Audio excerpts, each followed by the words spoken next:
जय श्री राम दोस्तों, आप सभी को नव वर्ष 2024 की हार्दिक शुभकामनाएं। दोस्तों, आज मैं आपको बता रहा हूं कि तुला राशि के जो जातक हैं इनके लिए ग्रह गोचर के अनुसार यानी कि 2024 में इनके लिए पूरा वर्ष जो है वह किस प्रकार से रहने वाला है। तो यहाँ पर जैसे कि आप देख पा रहे हो दोस्तों, हमने यहाँ पर 4 ग्रहों को ही लिया है। देवगुरु बृहस्पति, शनि, राहु और केतु।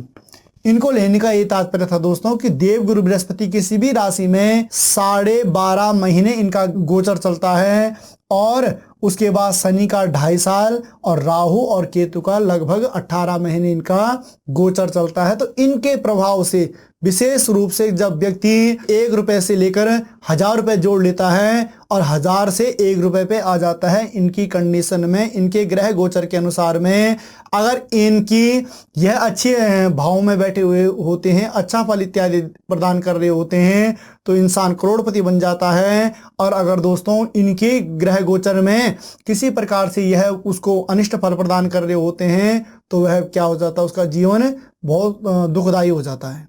तो ये समझ लीजिए कि इस समय जैसे बात की जा रही है इन 4 ग्रहों की, तो दोस्तों सबसे पहले मैं बात करता हूं देवगुरु बृहस्पति की। तो देवगुरु बृहस्पति आपके कहाँ बैठे हुए हैं? आपके सप्तम भाव में बैठे हुए हैं। सप्तम भाव में रहेंगे दोस्तों 30 अप्रैल तक। तो 30 अप्रैल तक जब यह आपके सप्तम भाव में रहेंगे तो सप्तम भाव से संबंधित यानी कि जीवन साथी का सुख इत्यादि हो गया, या आपका विवाह इत्यादि हो गया, या आपका दैनिक व्यवसाय इत्यादि हो गया, इन चीजों में यह आपको अवश्य ही लाभ प्रदान करने वाले होंगे। यानी कि 30 अप्रैल से पहले पहले आपके जीवन में यह सारी खुशियां आपको प्राप्त होने वाले होंगे। यानी कि जीवन साथी का सुख भी आपको प्राप्त होगा। अगर दोस्तों किसी कारणवश आपका विवाह इत्यादि नहीं हुआ है या आप एक अच्छे जीवन साथी की तलाश में हैं तो यह समय आपके लिए बहुत ही अच्छा रहने वाला है। इस समय आपको वैवाहिक जीवन का सुख भी प्राप्त होगा और साथ ही साथ जीवन साथी के साथ भी आपके अच्छे तारतम्य बने रहेंगे। और दैनिक व्यवसाय के लिए यानी कि आपके कार्य क्षेत्र के लिए भी यह अच्छा रहने वाला है। अगर दोस्तों आप एक अच्छी जॉब की तलाश में हैं तो उसके लिए भी यह समय क्या है, आपका अच्छा रहने वाला है 30 अप्रैल के मध्य में। उसके बाद दोस्तों 1 मई से क्या है, देवगुरु बृहस्पति मेष राशि को छोड़कर वृष राशि में प्रवेश करेंगे। यानी कि आपके तुला राशि के जो जातक हैं इनके अष्टम भाव में देवगुरु बृहस्पति प्रवेश करेंगे। देवगुरु बृहस्पति के अष्टम भाव में जाने से ये मान लीजिए कि यह जो भाव होता है हमारा, इसे मार्केश कहा जाता है। मार्केश भाव में जब यह जाएंगे आयु का होता है, जीवन का होता है और साथ ही साथ दोस्तों यह क्या करता है, होता तो यह आकस्मिक धन लाभ का भी है, आकस्मिक परिवर्तन का भी है। मगर दोस्तों देवगुरु बृहस्पति अष्टम भाव में अच्छे नहीं माने गए हैं। यानी कि जब यह अष्टम भाव में बैठे हुए हैं तो अवश्य ही इस समय यह आपके स्वास्थ्य से संबंधित विकार भी आपके जीवन में उत्पन्न कर सकते हैं। तो आपको अपने स्वास्थ्य का विशेष रूप से ध्यान रखना है, यानी कि अपने खान पान का भी विशेष रूप से ध्यान रखना है इस पूरे साल 30 अप्रैल के बाद। उसके बाद दोस्तों प्रथम, द्वितीय, तृतीय, चतुर्थ और पंचम दृष्टि इनकी कहाँ पड़नी है, आपके व्यय भाव में। यानी स्वास्थ्य से लेकर आपके इसमें काफी हद तक खर्चे होने वाले हैं। व्यय घर यानी दोस्तों यह खर्चे का घर होता है। तो जब स्वास्थ्य से संबंधित कुछ विकार आएगा तो इस समय खर्चा भी आपको स्वास्थ्य से लेकर ही काफी हद तक होने वाले हैं। तो आपको विशेष रूप से स्वास्थ्य का ध्यान रखना है। और जब द्वादशेष भाव में इनकी दृष्टि जाएगी दोस्तों तो यह इस प्रकार से योग जो बना रहे हैं तो इसके लिए आपने अपने खान पान में और प्लस स्वास्थ्य में दोनों चीजों में विशेष रूप से आपको क्या करना है, ध्यान रखना है। पंचम, षष्ठम और सप्तम दृष्टि इनकी कहाँ पड़ती है, आपके धन धान्य और संपत्ति के भाव में पड़ती है। तो धन धान्य इत्यादि के लिए तो यह आपका समय तब भी अच्छा रहने वाला है। अगर हम बात करें संपत्ति इत्यादि की तो दोस्तों वह भी सारी चीजें जुड़ सकती हैं, मगर इसमें क्या है कि थोड़ा सा ये मान लीजिए कि जो आपका अष्टम भाव में देवगुरु बृहस्पति बैठे हुए हैं और पंचम भाव से आपके द्वादशेष भाव को यानी आपके व्यय घर को देख रहे हैं, यह दोनों कंडीशन दोस्तों देवगुरु बृहस्पति की अच्छी नहीं है। और सप्तम दृष्टि में तो जब यह आपके धन धान्य के भाव में पड़ रही है तो यह तब भी अच्छा आपके लिए रहने वाला है।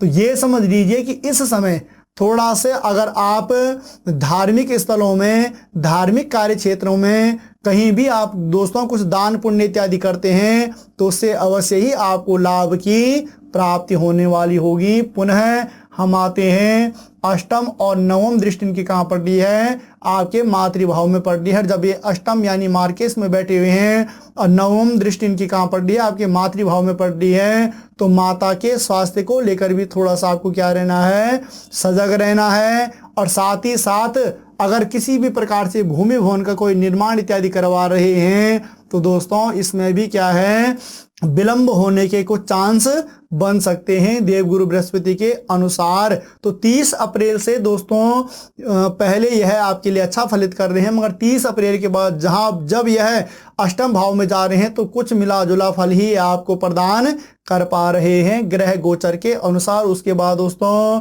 पुनः हम आते हैं शनि। तो शनि बैठे हुए आपके पंचम भाव में, संतान भाव में बैठे हुए हैं।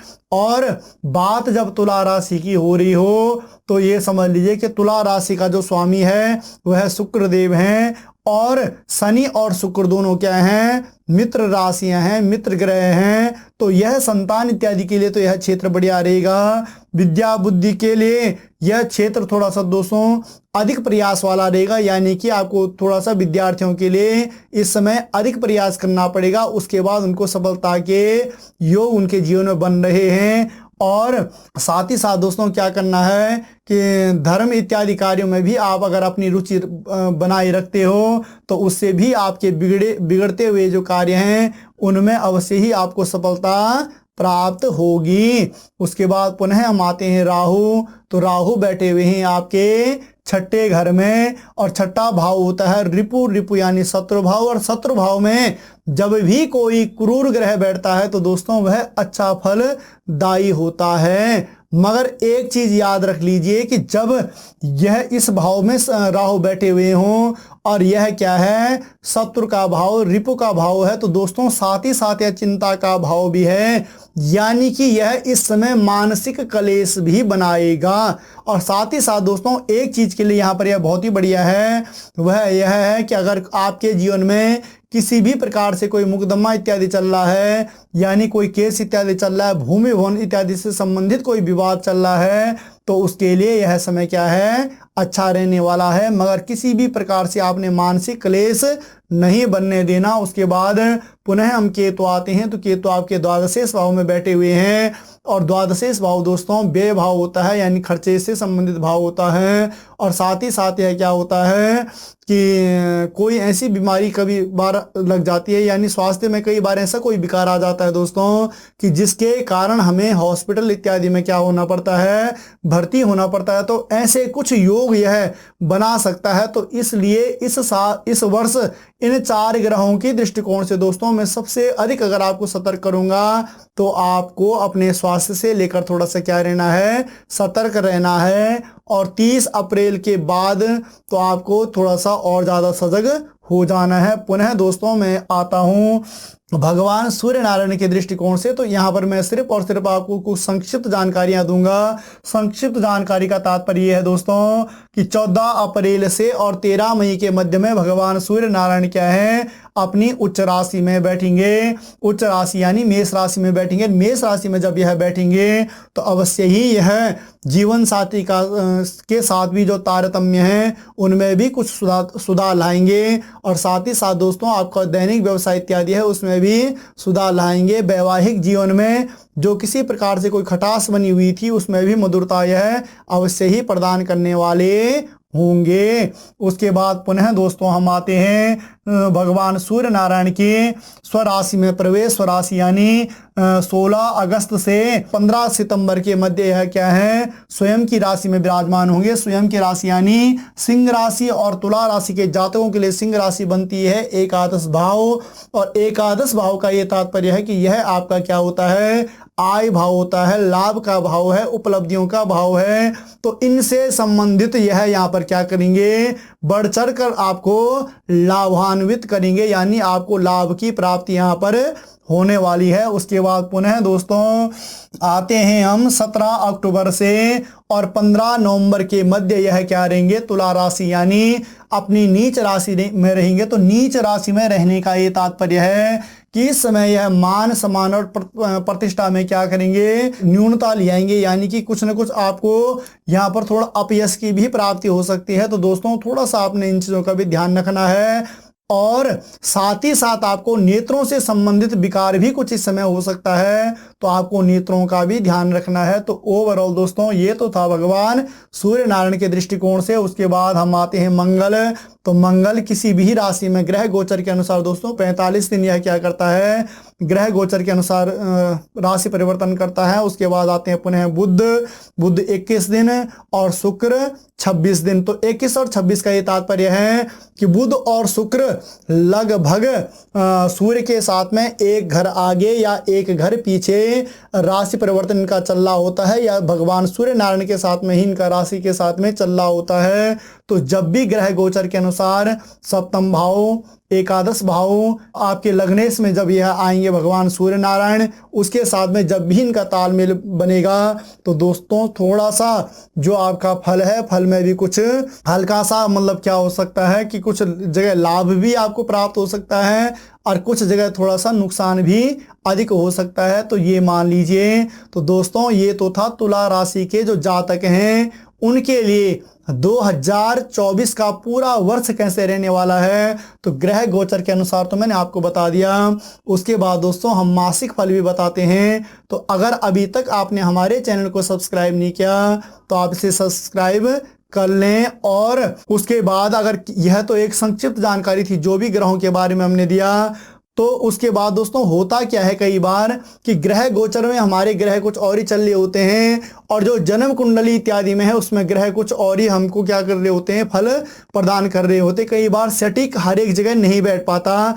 तो अगर किसी भी प्रकार से आप अपनी कुंडली का, जन्म कुंडली का विश्लेषण हमसे करवाना चाहते हैं, विधिवत विश्लेषण करवाना चाहते हो, तो दोस्तों आप हमारे इस कांटेक्ट नंबर पर संपर्क कर लीजिए। जो भी आपके जीवन में दुविधाएं इत्यादि होंगी उन दुविधाओं का अवश्य ही हम आपको निवारण भी बताएंगे और किस प्रकार से आपको क्या करना है वह सारी बातें आप तक पहुंचाएंगे। तो दोस्तों अगर आपको हमारा यह वीडियो पसंद आए तो आप इसे लाइक, शेयर और कमेंट अवश्य करें। मिलते हैं पुनः एक नई वीडियो में, तब तक के लिए जय श्री राम।